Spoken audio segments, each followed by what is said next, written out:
So I came to tell you a story this morning, but first I'm going to tell you the story of the morning. As we do these things, I'm going to imagine you picturing me. I'm at my school, and I have a very important board meeting coming. I have to meet with my board. They're all waiting for me. And I am running in the office, and someone is telling me 3 people are out sick. And then it's my turn to go to the back door to greet all the children as they are arriving. And in the midst of that, a parent stops me between the back door and the boardroom meeting and has an important conversation to have with me. Imagine that, and that's what technology did to me this morning. So for those of you that are listening by interpretation, I apologize that what we're doing today is I will be using some of my notes so that I can tell you my whole story. And I hadn't intended to do that, and I'm hopeful that it's not distracting to you. Because just like having to walk in that board meeting in the morning, the anxiety that comes with all of what we do every single day is walking around with you. And what we have to do with that anxiety and that tension that builds for us is find a place to put it away. I think Kathy gave a great conversation about that last night when she talked about once you get home, you have to stop again and reflect, where am I? And what am I doing right in this moment? Because that's what it is like to be the leader of a school. People are always looking at you, aren't they? You walk from one part of the building to the other, and no matter where you are, you see the eyes upon you.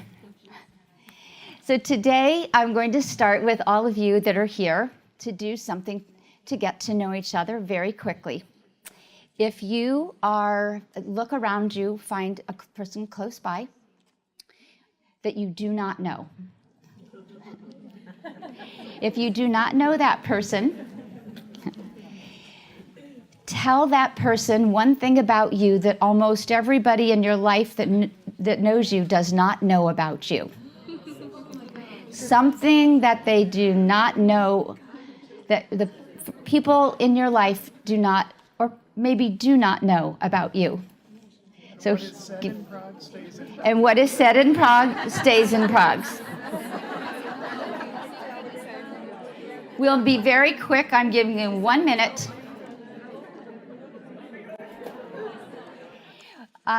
We tried this at my school recently, and it was extraordinary. I work with people, some of whom have been working together 10 years, and they found something about another person they never knew. I'll tell you mine. Well, some people know this because I've told it once before. I've climbed 3 volcanoes and made it to the top of 2. Mount Shasta and Mount Lassen, I've climbed to the top, and Mount Rainier, I went up 4 times and never successfully got to the top. Yeah. Now, if I told that to all of you, does it begin to give you thoughts about me that is more than this person standing up here? Does it make you think, oh my goodness, I wonder how old she was when she actually did that? The reality is that we are all human. And as administrators, we often have very little time to be and appear human in front of all the people we work with every day. And I thought to start our conversation today, which is about teachers. Today is the day we are going to talk about those extraordinary human beings that deliver extraordinary experiences to the children in all of our communities. Are any of you here who are teachers who are also administrators? Put your hand up. Wow, look at that. A lot. Now, I would ask you, would you say that once you became an administrator and not a teacher, that you had a new insight to being a teacher?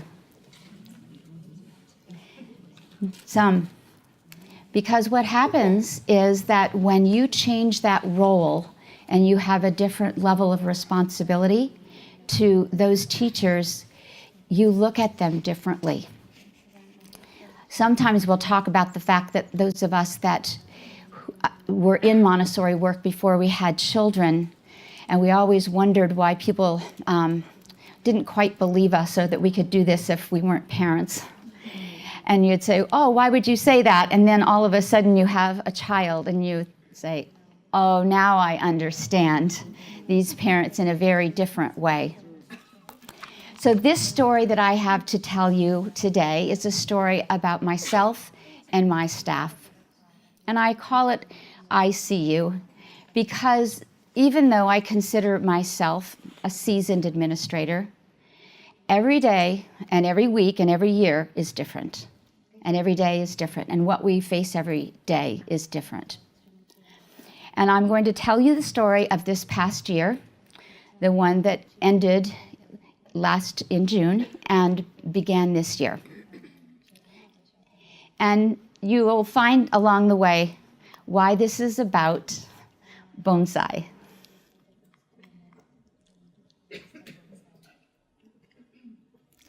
This is my staff. This is my teaching staff.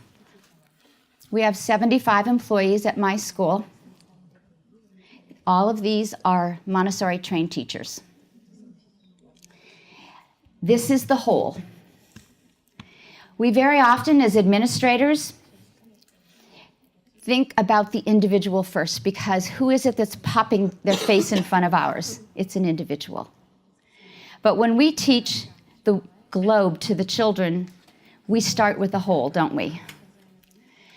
And one of the things that this picture reminded me is that we are really, before we're the individuals, we are the whole. This is all of us. And the way we work and play and talk together is very important, and it's very, very influential on how we are as an individual. This image actually captures a really magical day at a place called Bonsai Mirai. It's not really the beginning of the story. In some ways, this little story is about the culmination of a transition for me from being a manager to a leader. The journey is about my taking a place that I needed to take. This image perfectly captures me in May and June. It had been a very, very challenging year. It was a year in my Montessori community where we had the work in progress, we had the visions we always keep, we had true fellowship of professionals, but our boat was rocked a little. We could always prioritize the growth and development of the children, and the teachers were doing just fine in the classroom. But there were some things that were a challenge. There were personal challenges for some of those people that you just saw. Some were dealing with physical problems, a best friend who had died. We had a teacher who was having a baby during the year, and of course, you know the challenges that that creates in our community when a teacher leaves in the middle of the year. In some cases, we were having the wavering of trust amongst parents in our middle school, who has a middle school here, adolescent program. Parents waver, they want traditional math because that by the time their children are adolescents, they're very worried about that transition into high school. And you know that they're getting a fantastic mathematics program, but you feel the tension in the air with the parents. My board of directors had just transitioned, and we have a brand new strategic plan, and everyone's work was on that visioning for the future. Last year was also a year where we had numerous children who had special needs in terms of their educational development. And all of them were fine, but a professional staff was very engaged and engrossed in meeting that challenge for those individual children. All in all, we went into our year-end debrief with that tension in the air. What we do at our debrief at the end of every year, it's the last day or two of school, we get together. We also have a form we give to the teachers that they fill out. What were the good things and bad things that happened during the year? What things do we need to envision for next year? And we began to look around. I have 3 program directors that work with me, one for the toddler community and the Children's House, one for the elementary program, and one for our adolescent program. And what we saw was that we had caregiver fatigue. Now, some of you might look longingly at having teachers like I do who have been working 15 to 20 years, in one case 25 years with me. But we saw that there was that fatigue that happens, and I don't know in your communities where this is a term that people are using, but where I live it is caregiver fatigue. It happens in working with seniors, people who have dementia, but that is that experience that you give so much and you have nothing else to give. Also, we needed to deal with self-care. It came up on all of the debrief. I need to take care of myself. I need to not work so long. I need to not answer so many emails in the middle of the night. Why do the parents need 5 emails when one would do? And then I realized that I had to walk a cautious bridge from one year to the next. There wasn't anything terrible happening, but I knew that going into a new year, I wanted to feel refreshed, and I knew all of those teachers wanted to feel refreshed. We started to work on what would be our retreat for the year, and how could we take these concerns, the fatigue, and the desire of the teachers to have more self-care. What we usually do is spend part of the summer talking about what do we need to present to our teachers this year. We usually take a one-day retreat. Sometimes we'll take an overnight. It's not always. And we began to have this conversation, the 4 of us. And when I say the 4 of us, you should know that means myself and the 3 program directors. And what we decided was we needed to be careful not to try to fix it. I was so anxious because we didn't know what exactly we were going to do for this retreat. A simple thing, but we knew that we really wanted to start out all together in that community of people, addressing their need for self-care, addressing some of the tensions that everyone was leaving the last year with.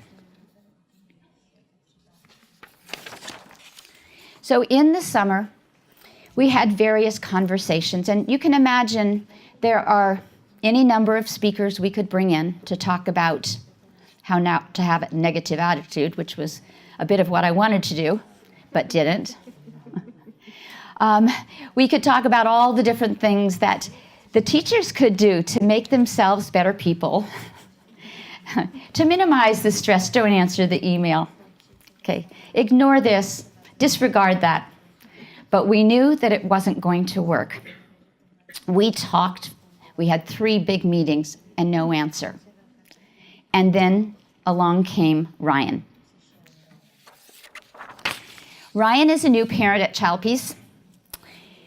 He has a son whose name is Taft, and I knew that he had something to do with plants, and even probably that he had something to do with bonsai, because he had come into the classroom, his child's classroom, and had done some work with the children, and I saw them that day. They were working with some plants. But what happened was that we didn't have room for Taft in our summer program, and the teachers were saying we cannot take any more. His dad was late to sign him up. And Ryan had come and said, please, I live like 30 miles away, and I don't want to put him in another program. So my administrator hat on, I went to the staff and said, is there some way we can fit Taft in for the summer? They had a conversation. I said, I think it's very important. He's just moved to here. His father is living way out in the country. It would be terrible for him to have to start a new school. The teachers moved one child in one class to another class after talking with the parents, and we found space for Taft. So Ryan stopped in my office. He said, I hear that you are the one that made this happen. And we began to talk. He had talked about how exciting it had been for him to come and work with the children on bonsai. And he began to talk about what he really had realized in that visit with the children. He said, I watched these children watching me and observing me with such care that it was an essential part of their nature. We began to talk some more. Tell me a little about bonsai. And he said, tell me a little about Montessori. Our conversation led to prepared environment. That conversation was about how when you're working with bonsai, everything is about observation. And I said, when you're working with children, everything is about observation. I said, what do you do with your observation? And he said, you decide what you have to change in the environment. Now you know, Mirka's up here getting chills. That's what I experienced. This is fascinating. I said that we actually needed a venue for our retreat. We hadn't decided on one, and I understand you have a very beautiful place. He said, yes, I do. Won't you come out to see? What do you think I said? My best friend, a teacher of probably close to 40 years, who still works at Marin Montessori School, was visiting me in July, and so we got in the car and we went out. It's in a town that's actually outside of Portland. It took about 40 minutes to get there, and we kept driving and driving. It was a very smoky day. If you read anything about the West Coast last spring and summer, there were terrible forest fires, and each day the air was filled with this smoke that created this strange aura. And for those of us in the Northwest, we already are dealing with a strange aura of what is probably climate change, because we usually, in the 30 years that I've lived in Portland, have rain in the summer.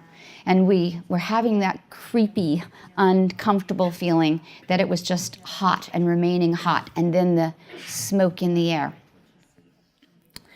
So then what happened was we arrived, and I saw something that I couldn't believe.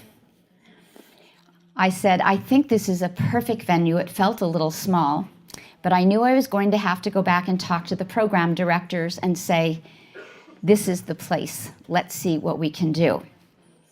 Of course, while I was there, I learned a lot more about bonsai, and the pricklies on my skin became more intense. And I said, could we talk about how you might contribute to this retreat? And we decided to meet the next week.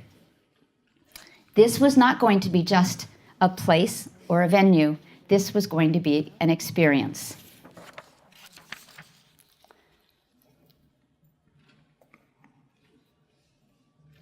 This is a bonsai. This is actually Ryan's first bonsai. Ryan grew up in Colorado. And when he was 12 years old, he was at some type of a country fair with his father, and he saw a person that was, exhibiting bonsai plants, and he became fascinated. He told me that he went home, and he remembers going to the library and finding out everything, any books he could find. He said there were 3. And he began to study bonsai. He told his parents when he finished high school that he would like to go to Japan and learn how to do bonsai. Ryan is, I think, 44 years old, and so this must be, he was working with this particular bonsai for 32 years. So what Ryan did was finish high school. His parents said, no, you may not go to Japan. He entered college in San Luis Obispo in California, and he got a degree in landscape architecture. So he learned how to make beautiful buildings. Guess what his specialty was? Japanese architecture.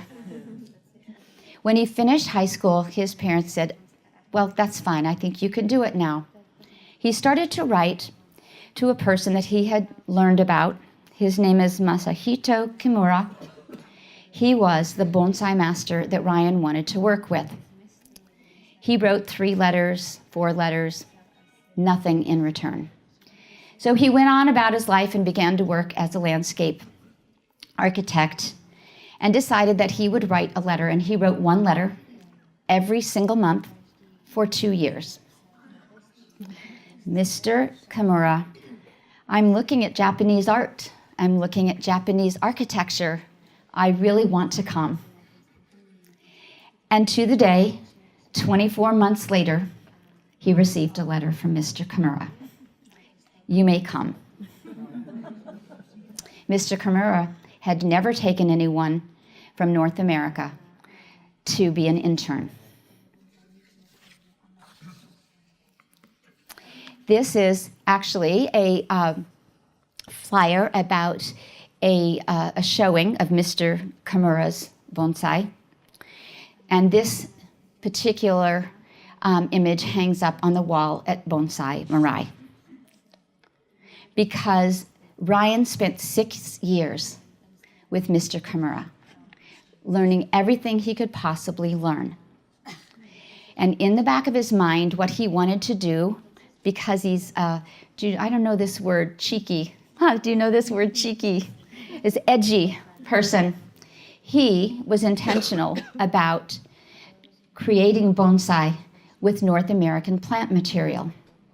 Japanese said, cannot be done. It's not pure. But he spent his time, the 6 years, and he returned to the United States.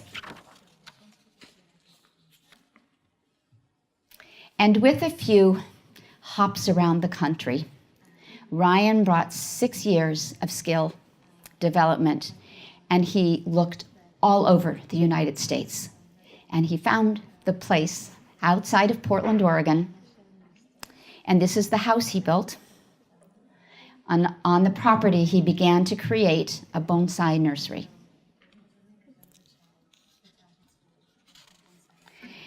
On the day of our retreat, we arrived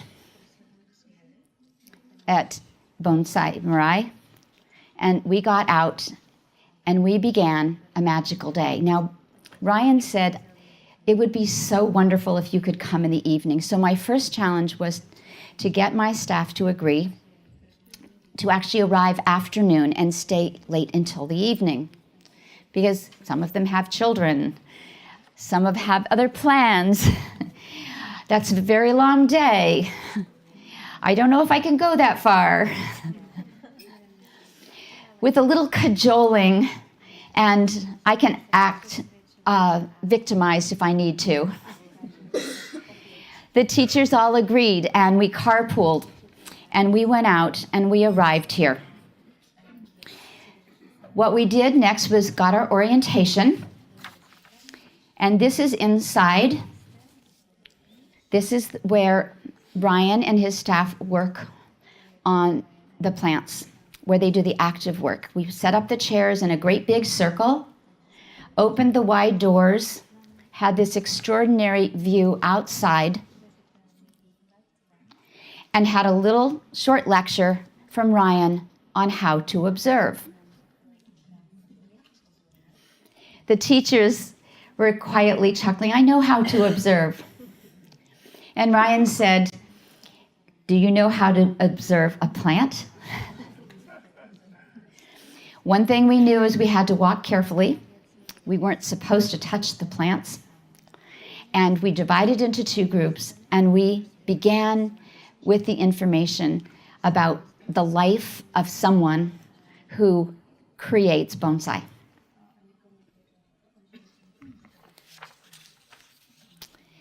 I love this image because, above all else, it shows the prepared environment. Bonsai, the 2 words, bon and sai, have, in Japanese, mean tray and plant. The tray is usually where the plant grows. It can be very small, and the pruning itself happens to keep it within the boundaries of the tray. This is a very large bonsai. I apologize with all the shrubbery in the background. I'll see if my little laser works. Right there is the plant itself. What they do is take wooden material and they lift it up and they move it around so the plant is getting the perfect amount of light, the perfect amount of water and drainage. Sometimes it's the image of how the plant will be in the future that you have to change that environment. So those pieces of wood could come up or come down and be moved around. This is an example of how you create a prepared environment.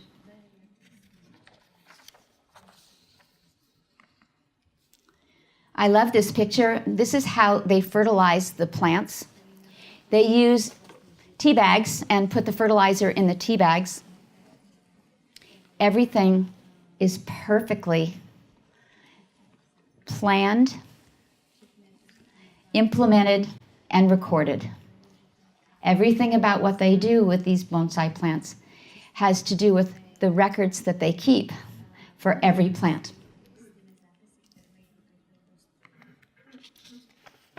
And here's some other views of this experience.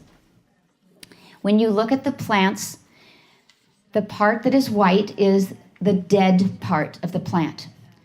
But what is interesting about bonsai is the part that has died off lives in alignment with the live part.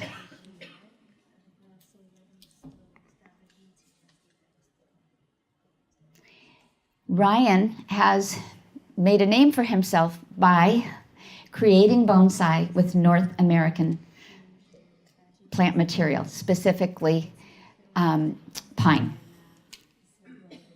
He has these laid out. There's about 2 acres of plants. Bonsai are very personal. Ryan receives bonsai plants from around the world. His nursery is not only a nursery, but a museum. On the day that I visited in July, he had just received 3 bonsai from a man who was in his late 80s in New York City. He had a bonsai that was 500 years old, and he didn't know who to give it to. So he willed it to Ryan, because he knew by coming to this place, that plant may have the potential to survive for another 500 years. I love, love, love this. This is another great example of Ryan's ingenuity. This bonsai is actually planted into a large piece of driftwood. It would never be acceptable in traditional bonsai to be using a piece of driftwood.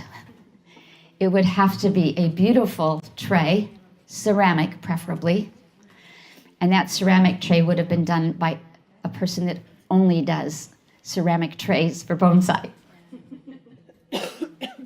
But Ryan did this, and it's just an extraordinary piece.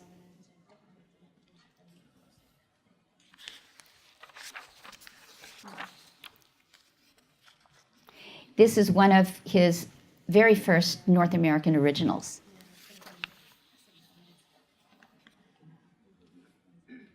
Oh, sorry, I pushed the wrong button.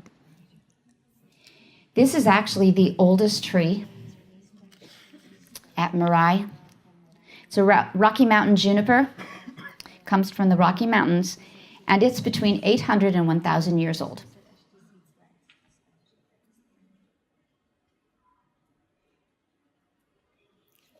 I'm going to talk to you a little bit about how to look at these plants in a minute.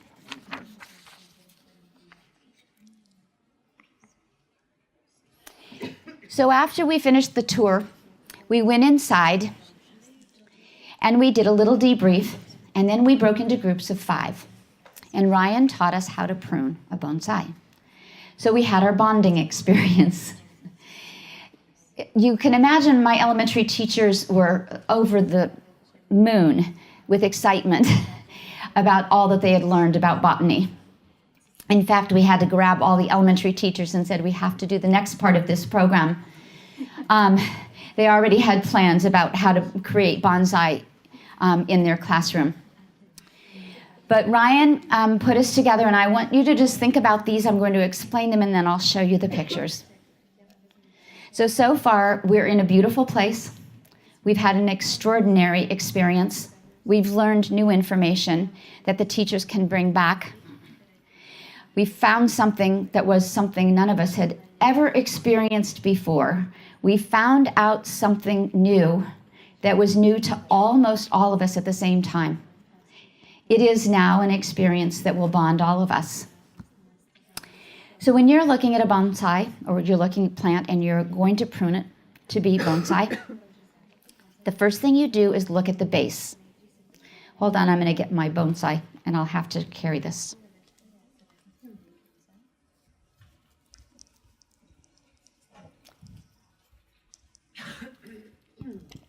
Thank you, Mirka, or whoever brought my bonsai.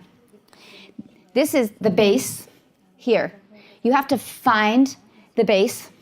You have to pull soil away to find the actual base. You have to find the part where the root and the main plant part, the trunk of the plant, actually begins. I'll show you some pictures of that in a minute. The next thing you have to do is look for the movement of the trunk. This one has an extraordinary trunk. I'll leave it up here so you can see, but it's divided. So you look at that trunk very carefully and then say, this is the orientation. You have to find the front or the back of it. Now imagine us in groups of 5 or 6 trying to decide this together. And we tried to mix up people from different levels, so our toddler teachers were working with adolescent, etc., by the different grade levels. And then the final thing that you have to do is look for something unique about this plant.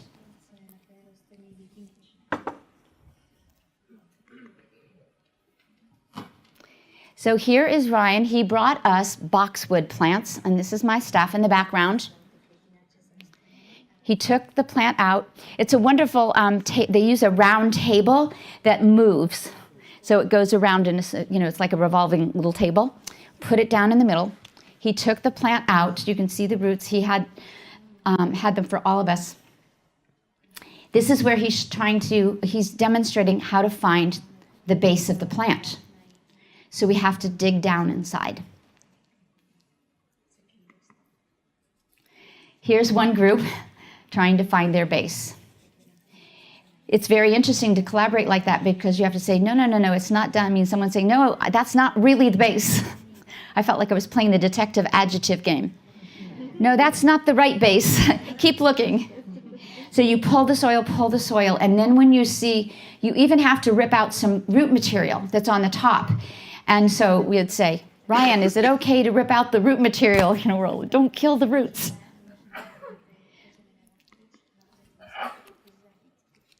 And then everyone began looking for the movement of the trunk.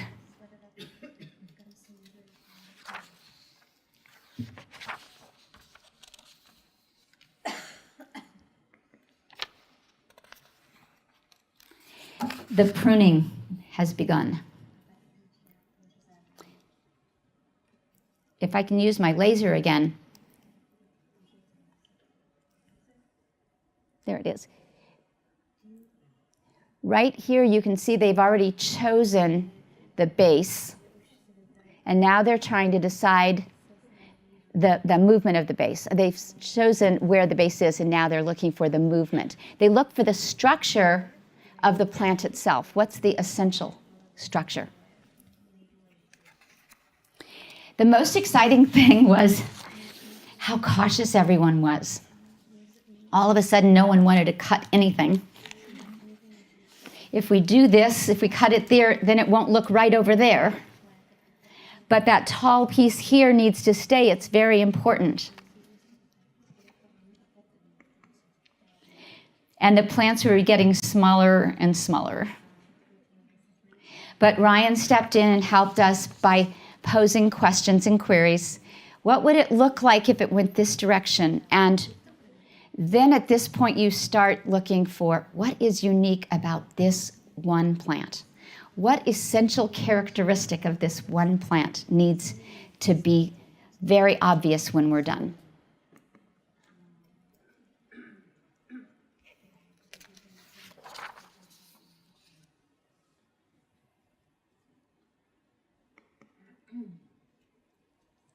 And then we discussed what we did. My staff said that this was the best retreat we had ever had. We worked together. We were able to explore new information. We were able to share who we are in terms of what we saw and what we look for. And the self-care part came through because working in this way, there was a sense of calm and peace, not only in the physical environment, but the settling in, as you do settle in when you work, to something that was just completely different than we had ever done. And it was now unique to us.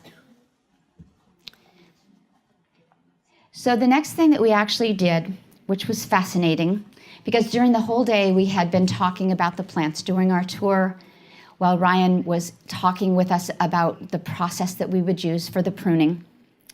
And I want to share with you that this is the list that the staff came up with. What language did we hear that aligned with the words we used in the developmental work that we have with children? Here are some of them. I didn't list them all here. And I should say, someone asked in front, I think either Kathy or Peter told you yesterday, everyone is going to receive all of the PowerPoints. You'll receive our PowerPoints from all of our keynotes in the small groups or in the mornings. We also have documentation documents for you, things that will be helpful in working with teachers. I know in my documentation I have 8 documents, everything from an interview form to a 60-day check-in form for a new employee. So you're going to have all of those things. So this experience was truly serendipitous.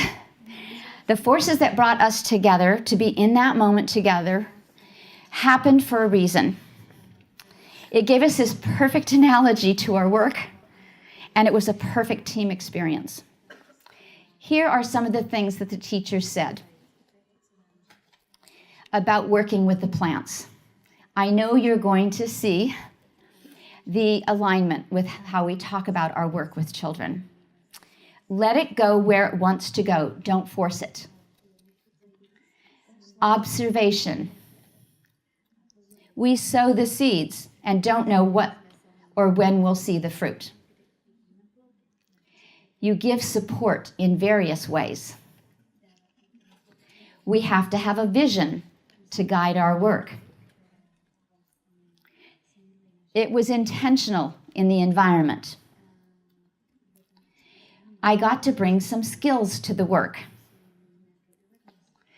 One person said, we sit back and watch the child mindful of their space. And that's exactly what we did here. Finding and highlighting the child's uniqueness. We tweak things little by little. The depth of the thinking that we brought to play with these plants and the depth of thinking we bring to our work with the children. It's a way of life. It permeates our existence. It's an aid to life. This is a two-way relationship. Seeing adolescents take over their own self-pruning. The importance of leaving your ego at the door. The last one is practice.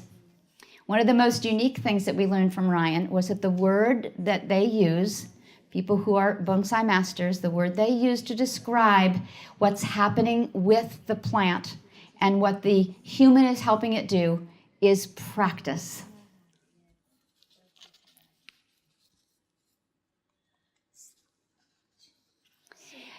more about practice. What he means that the reason that they use that word, practice, is because you try different things over and over again. You're going to hear it just, I'm going to finish this and then I'll go back to practice because I think it will help a little. Ryan shares that at the end, some of his thoughts. And by this time, he's over the moon because he cannot believe the alignment. He shares that he loves all plants but has a contentious relationship with some. He thinks of his job with plants as observing and then connecting the dots.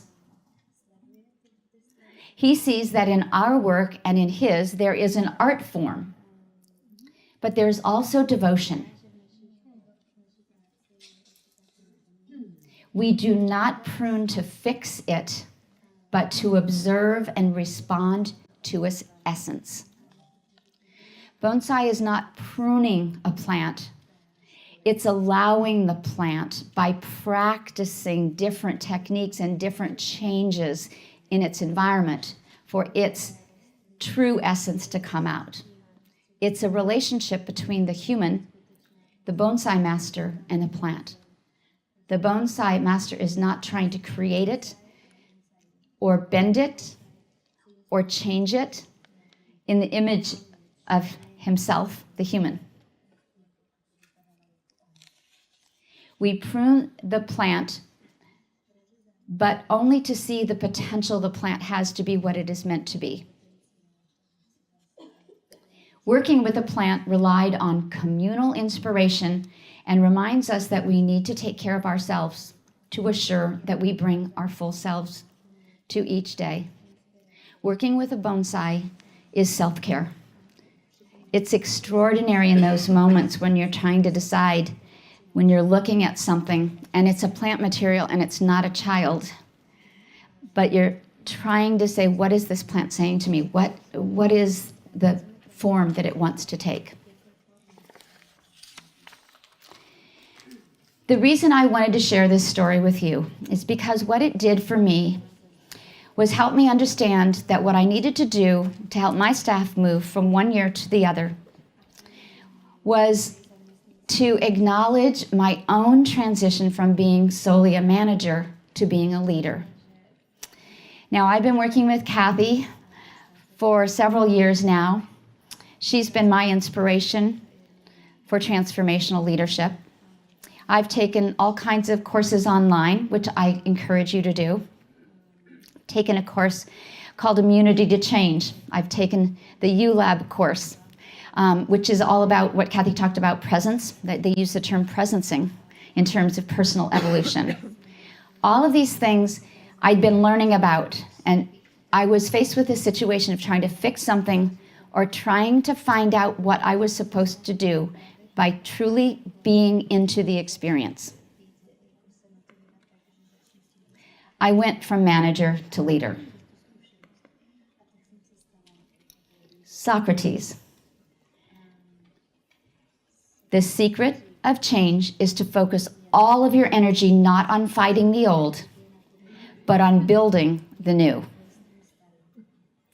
How often do we look at a child and say, you're responding to what to do with a child based on the past? Every day is a new day for a child. Every day is a new day for a child. I learned this with a little boy named Jordan in my early years of teaching. I only found out later that Jordan had problems like with his ears and he didn't hear very well. I was a pretty young teacher. It took me a little while to tell his parents to have his ears checked. But every day Jordan would come in and he'd be right in my face and shouting at me. And every day I called it my Jordan mantra. Jordan is a new child every day. Jordan is a new child every day. Because it would be so easy to have Jordan be the Jordan of yesterday and not the Jordan of today. Peter Senge is one of the people, if you don't know Peter Senge, his work with the future of our planet is extraordinary. He's done amazing things. He also works at MIT. I love this quote. You cannot force commitment. What you can do, you nudge a little here, inspire a little there, and provide a role model. Your primary influence is the environment that you create.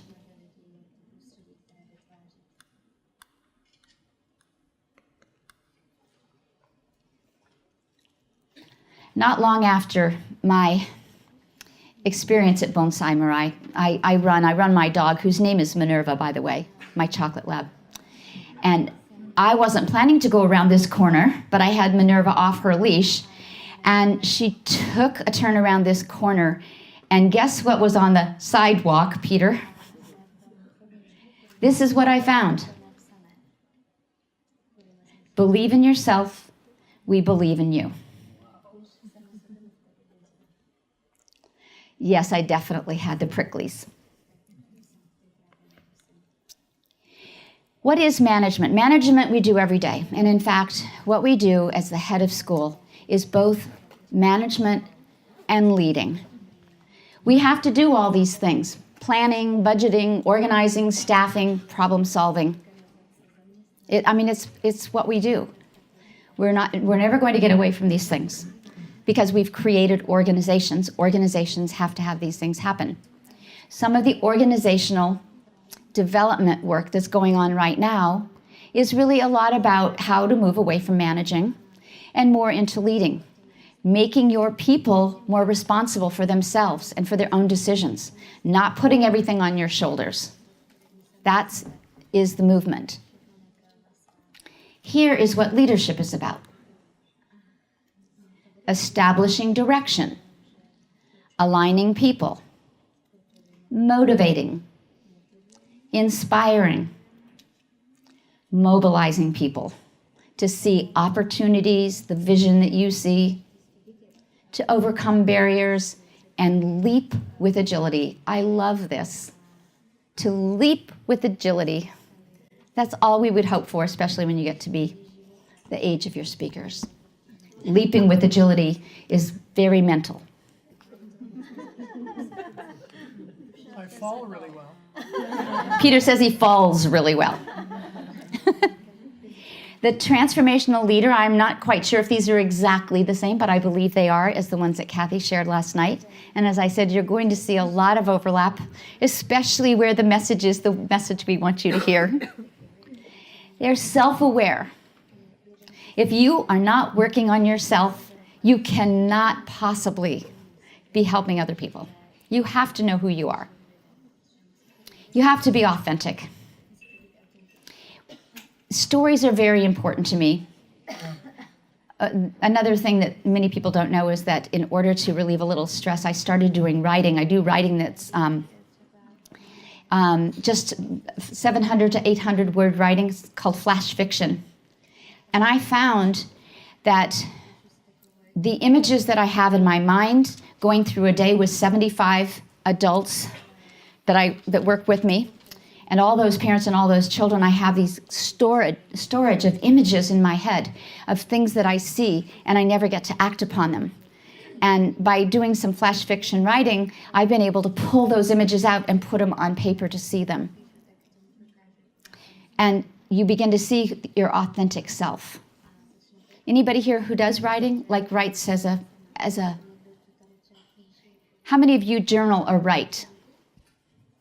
That's great, I know, and you find it a stress, it is a stress reliever. We also understand interdependence by supporting networks. It's not all about us, it's about us seeing the networks. I have networks in my school. My children's house staff is a network. My elementary group is a network. My toddler group is a network. And they're all so different. The toddler teachers, because I think that they're so in the moment, they're so much at the very beginning stages of development, they're very easy. They don't ask a lot because they're helping children with toileting all day. They're chasing little ones around. They're totally about being in the moment. If you do something nice for them, they're all over it. They go, yes, thank you. Takes a little more sometimes with the other age levels. Humility. Supporting through leadership. The very first thing that you have to do, you've already heard it and you're going to hear it again throughout the next few days, is about fine-tuning, honing your skill of how to listen.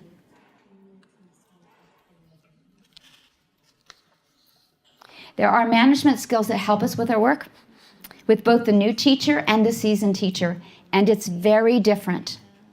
The new teacher needs things that the more experienced teacher doesn't need. And the more experienced teacher is very often not letting you know what they need.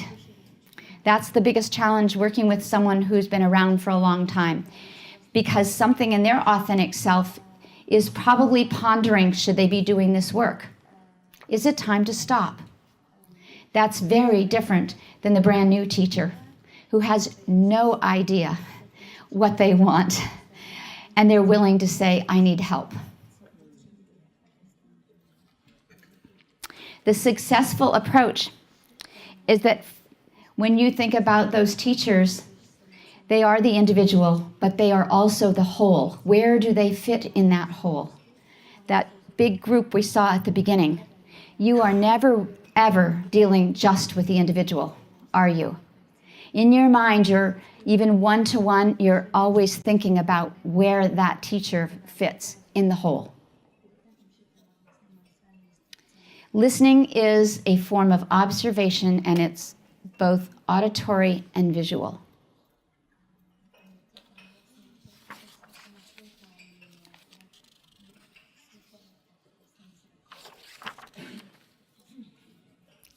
I'm going to move over here a few pages. I got ahead of myself.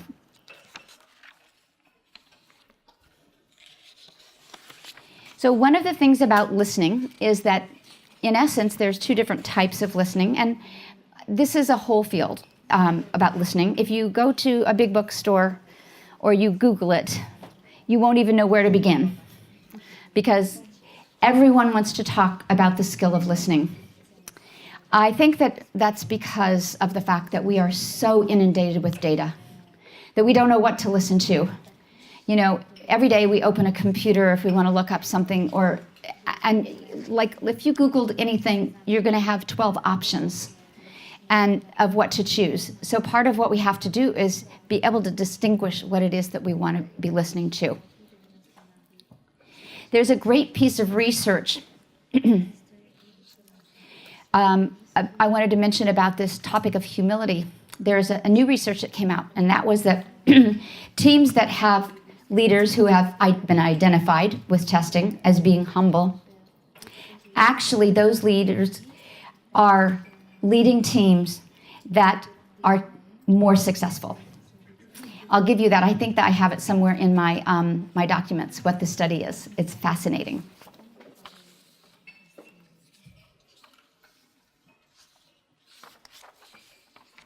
Let's look at insensitive listening. This is when you listen selectively. You interrupt, predict. We know about growth mindset versus fixed mindset. I always like that fixed mindset because and the word fix, like we're trying to fix something, and we do it by staying stagnant, which is so similar. We can't fix it by staying stagnant. You could be passive or self-defensive, contradictory, judgmental, all of these. And I will raise my hand and say, I am capable and actively engaged in insensitive listening every day. At least one of those. Sensitive listening is what we call full listening. You observe body language. You attend. I think Kathy used the word notice. Simple word. You just have to notice. You ask questions. You paraphrase. You offer understanding, concern, acceptance. and you think about the person that you are engaging with and about their self-esteem. We listen with all of our senses, but listening has to be managed. It's practiced. It's not automatic to have sensitive listening. When I was involved in the course I mentioned, Immunity to Change, it's a kind of a long process of going way back into your childhood when you have difficulty making a change in your life of any kind, and you go way back into your childhood and figure out like what was the consistent pattern that was happening that would cause you to simply not be able to do the change that you intellectually wanted to do. And I'm a very verbal person, and one of the things that happens is in being a manager is that my tendency is to try to fix things. I like to think that it's because I'm a problem solver and I can see the expansion of things, of course, but in reality, the thing that I came out of, went through this course, and I created one little skill for myself at the end of it. And that is that I'm sitting across from someone, teacher, parent, whomever, and I have a little piece of paper, and instead of trying to fix things, I write two little letters, SS, means stop self. So every time I noticed my breathing was getting heavy, that my mind was going to a solution, that I was ready to jump in, I wrote down SS and waited. It was phenomenal.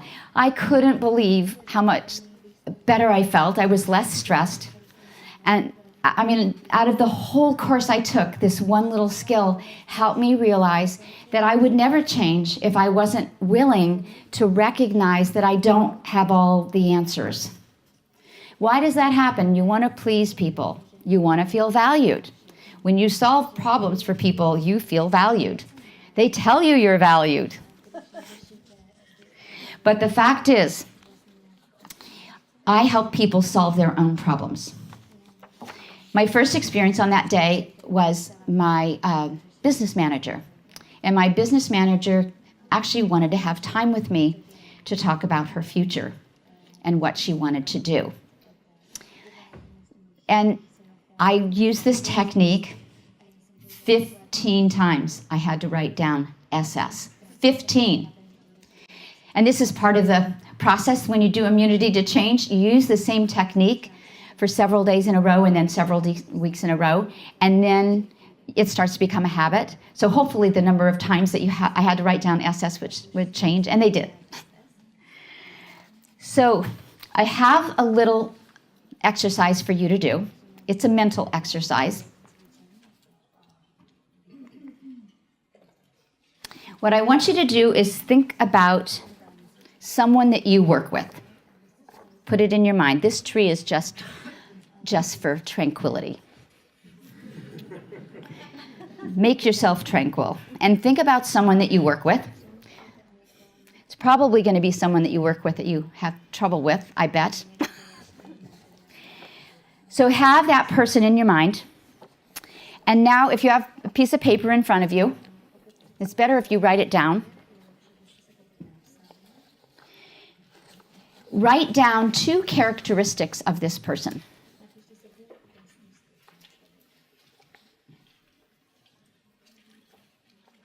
Just any person.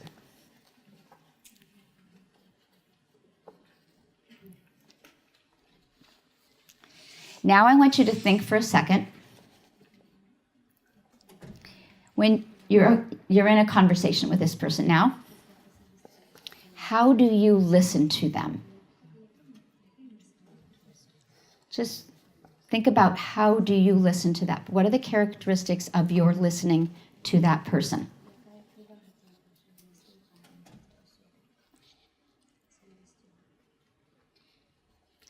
Do you rush them? Do you doubt them? Do you get annoyed with them?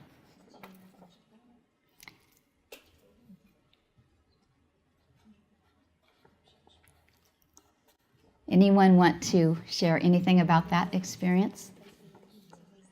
Did you feel what it was like to be with a person and what you brought to that listening experience? Because what happens is that if we have an image of someone in our mind, we are not open to sensitive listening. Just like Jordan, we make them Jordan of yesterday. We make them the person of yesterday, and we're not open. It is human nature to bring that experience to our listening process, and we really have to work on it. We need to always be looking at what the future holds with that person.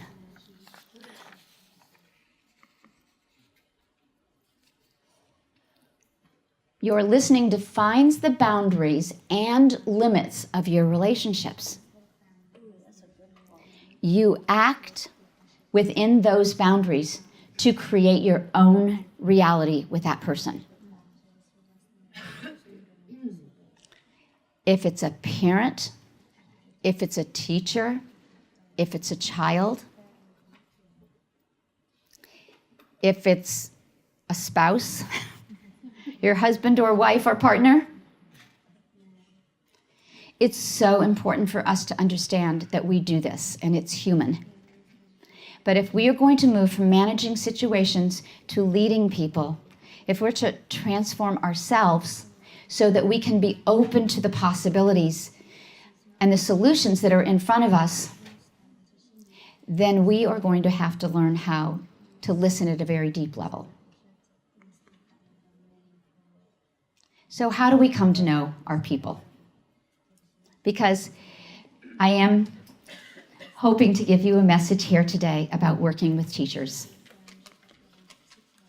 Do not force a solution, but rather ask the right questions.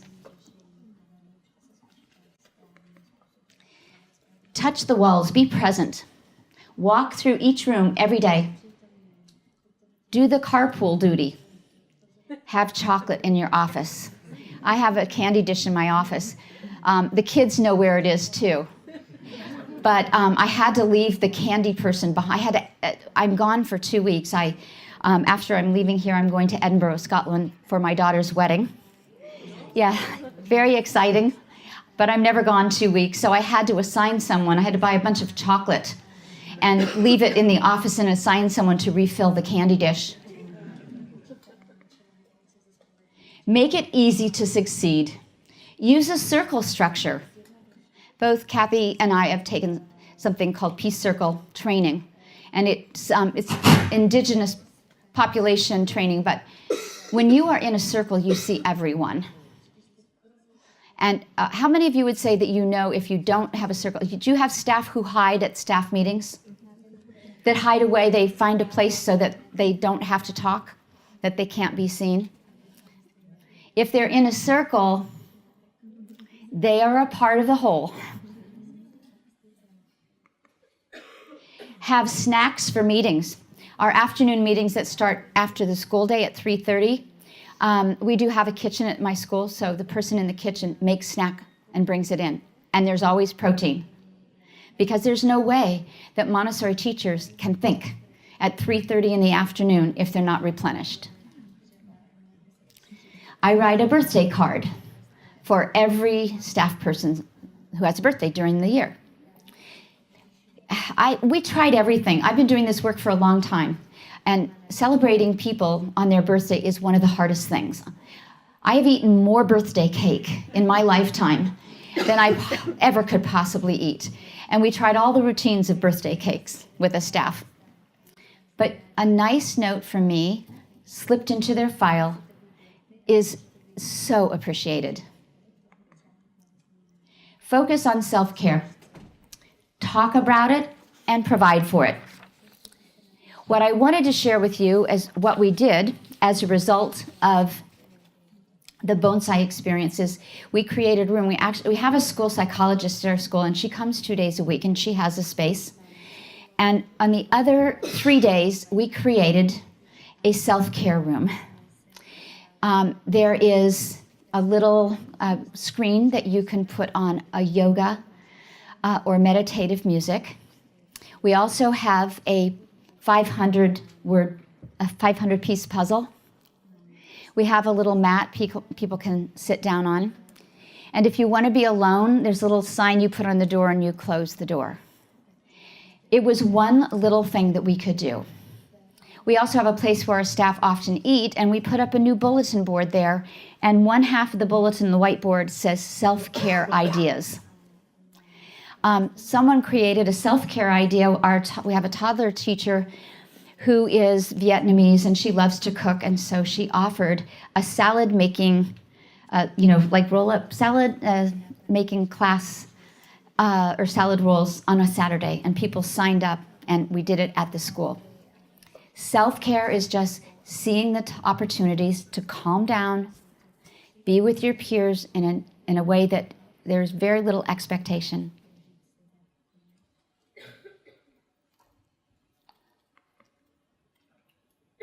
Make sure you have substitutes.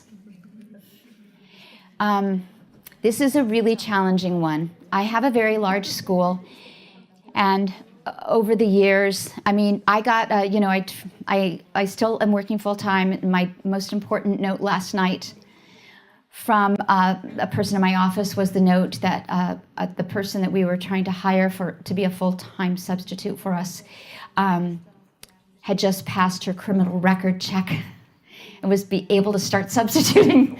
These are the important things of life. I don't know if your school is big enough, but we actually have a list of people that can substitute, and we have a cell phone. It's called the substitute line. We put the number, now we're using text, of all the staff and all the substitutes. And in the office, we pass the phone around once a week.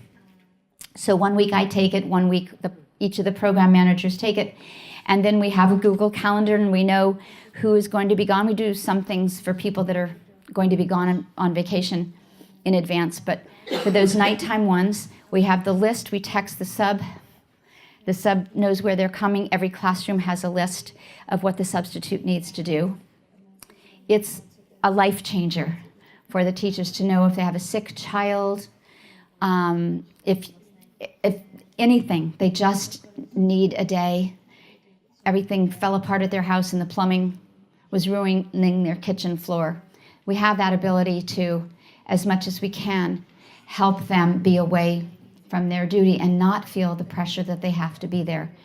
That pressure builds very quickly, especially for parents, our staff that are working parents.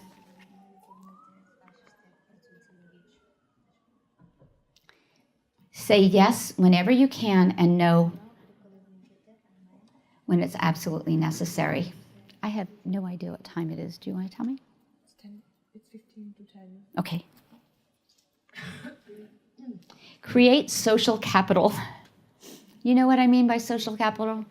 It's like you do enough things that people know that you're watching and caring. So then you don't have to work so hard. They'll go, oh, maybe they'll take care of this. It's like money in your pocket with your people. You need to know how to flush a toilet, put a child to sleep, remember a spouse's name, or a child's graduation day. These are the personal things that happen. And I have to say, I'm really expert at flushing toilets that are clogged up. It should say clogged toilet. I'm really good at getting children to sleep. Right now, I have a little guy who, because this is live streamed, I won't say his name, that I help him get to sleep every day at 1 o'clock. We're hoping this won't last forever. It's wonderful for me. It's also a great tool for me to be reconnected with observation. Observing a wiggly little 4-year-old body who really, really wants and needs to go to sleep, and trying to think exactly the right touch, the right rub, breathing with their breathing, and they start getting in the flow of your breathing. It's a great tool for learning observation. We try to make things easy. This is a group of Children's House staff. When we can, we meet in a circle. You'll see Mary here. This is Mary. She's our program director. Mary's taking notes. We have, for all of our staff meetings, we have agendas and we have minutes. All the staff are allowed to go into the Google Doc and put any topics that they have. One of the most interesting things that was happening here was that the staff was talking about how to have their meetings be more pedagogical and less about administrative things. And one of the things that was decided at this specific meeting is that each of them, they took a, I haven't moved, I don't know. They have a, I have no idea. It's the forces beyond us. They made a list of 5 things that were very, very important to them. And now what they're doing is that they're actually leading each of those conversations in their staff meeting. Before that, they were relying on the program director to lead everything. So we're moving closer to TEAL at our school, the TEAL organization. This is Patricia. Patricia does HR for us. I'm not sure if you can see this, but we have to do electronic payroll. So staff have to mark in that they were there that day. They usually make up the number of hours. It just says 8 every day. But lots of people forget to fill out their little time card. We can't do the payroll till everyone's done it. So Pat has a t-shirt. It's don't forget to save. And then there's a date on the bottom, by 12 noon. But this means when people go in all the time to list their hours of work, they put it all in and they don't save it. So then we're stuck and we can't do the payroll. So we do this kind of thing in whatever way we can to get people, just like she walks around with this all the day that the payroll has to be sent in. You have to do what you have to do.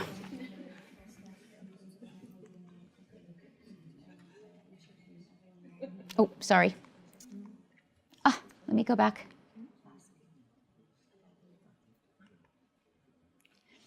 Self-care ideas. We have this in that space where we have the self-care ideas. These are just fun. It's a fun one. I have quite a few of those. Those are with me this afternoon. I'll share some of the ones that I brought. Perhaps it's me touching it. I love the one, if you go to the second row and one over, play like a kid. Silly putty, bubbles, Legos, cartoons, or coloring. Who drew that? It's just off the internet. Can you hear me back there if I stay away from this? I'm almost finished, but they're so fun. Bonus point if it has pictures. Forgive yourself for what you couldn't do today and resolve to try again tomorrow. I love this one. Have a good cry, but keep it short. Use expensive tissues. I love look up funny memes. How do you describe memes? Image. Yes, image. It's an image. So we have this in several places in the building. Drink cocoa by the fireplace. Don't forget the marshmallows. This is me. This is very interesting. Study's been done about people who make their bed in the morning. I make the bed in the morning because I'm gone for 10 hours, 12 hours. I don't want to come back and look at the bed and think, oh, it's just a cycle. I just like to be able to get back in. Pull the covers down first. Oh, keep skipping. At our all-staff meeting at the beginning of the year in August, we had someone come in and we did Zumba together. It was great. I wish you could see it all. It's our maintenance man, the person that does maintenance in the building, and also the person that cooks. Everybody was there.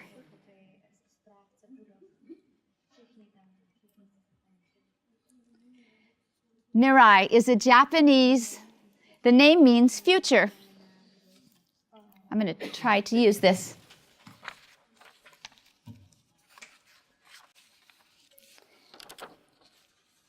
I looked up the word Mirai because Ryan had told me it meant future, and that was something very important to him to use that name, Mirai, when he started, because he was leaving Japan and starting this business, and he had to think forward. Where is this going to go? I need to think that it's out there in the future. And then I thought, well, I'm going to look this up. So I looked it up. This is after all the experiences I just told you about. Mirai does not refer to the immediate future, but to a distant dream, a romantic thought, the future yet to come, ever out of reach, unobtainable, and continually evolving. Just like our work with teachers, fellow administrators, assistants, janitors, cooks, vendors, parents, caregivers, it is in its most beautiful moments, the work we do and the work we do with our teachers, always just out of reach and definitely ever evolving. And I'm going to finish. I have a copy of this. You can see it. I'll pass it, or you can pick it up. This poem is by David White, called The Journey. Above the mountains, the geese turn into the light again, painting their black silhouettes on an open sky. Sometimes everything has to be inscribed across the heavens so you can find the one line already written inside of you.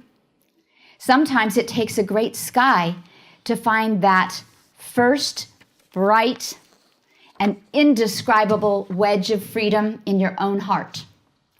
Sometimes, with the bones of the black sticks left when the fire has gone out, someone has written something new in the ashes of your life. You are not leaving. Even as the light fades quickly now, you are arriving. Thank you.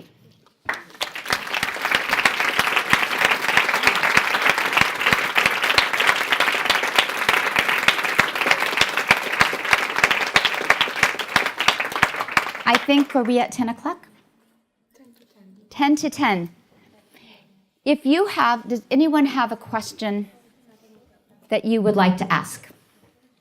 If not, yes. I had a question actually about the trees. Yes. Because I just wanted to figure out the analogy. How exactly do you figure out the movement? When you said look, watch, observe, and look. Watch the movement. She's asking, when you have a bonsai, how do you think of the movement? You look at the trunk. The movement in this one is very interesting because of the two pieces on the bottom. But the trunk itself is pretty upright. When you come and look in here, you're going to see that this trunk in the leaves actually moves to the left. So that's the movement you look for. And then you have to think of what's going to happen on the other side if you cut it there. And it was pruned there. It was pruned right here. It's cut off here. It probably had one going each direction. Then you have to decide. So you prune in accordance to how you think the movements. Okay. That's the relationship between the plant and the human. Yes? I have a question about the listening About listening. skills. Yes. What she's asking is that she also has a problem-solving mind and a small school. So what happens for her is that everybody comes to ask her, and that the problem has to be solved, but it also isn't good for her.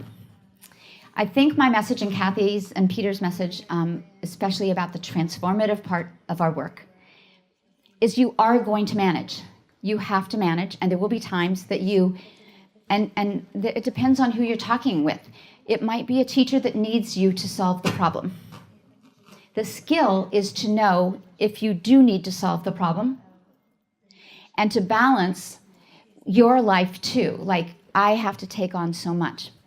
It's just exactly like the child. I think in my parent presentation, I have a chart about if the child can do this, you do one thing if the answer is yes, and if it says no, you do something else. That's where we need to go. Is the adult able to answer that problem by themselves? So I would suggest first thing you do is form a question. When I'm training assistants, I will say to them, the number one thing when you walk up to a child, ask a question. It could be, what's happening here? Do you need some help? The only time that I don't is if they have their hands around somebody's throat. Then I might say stop. But if you ask a question, it recalibrates where you are. You are coming with a notion of where you are. When someone says something to you, you immediately create a frame. But the skill is to ask a question, then you can reframe. Then you'll know where to go from there. So this is about your own transformation. Kathy? I just have a question. That's right. So Kathy is saying the metaphor of working with the plant, and remember, it's not about fixing it. It's trying to find the essence. And what Kathy's saying is the terrifying part about our work is that we are in a relationship with this human being, and we're doing the best. And we're doing the best to try to determine with all the skills we have as Montessori-trained people, what is the right thing to do. So we're looking for, aren't we? We're looking for the base. We're looking for the movement. We're looking for what's unique. That's the metaphor.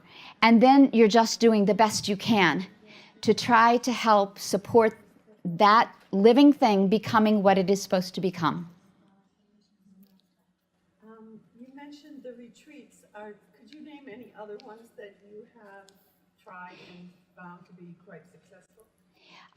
Sometimes we'll go away for a night. It will depend. Sometimes we'll go to a place like a camp or something and we'll stay overnight. If I told you what were the topics that we used for those, we usually do use a topic, and sometimes we have some type of engagement. It might be a hike. We brought Kathy to do our staff retreat. We went to a lovely place and stayed overnight. We were all together, a little place that had little cottages, and we sat outside the whole time. Actually, Kathy will probably be sharing with you something called social styles. And social styles is a type of kind of a personality thing. Anyway, we created scenarios, and the staff acted out the scenarios. One of the best ones was one of my adolescent teachers. He was me, and he had to act out whatever my particular social style. He had to think from my social style, which is, what is my social style, Kathy? Expressive driver. And he had to think from that perspective and solving a problem. So interactive. So there's a new skill. One of the things we did one year, many of you might not know John Snyder.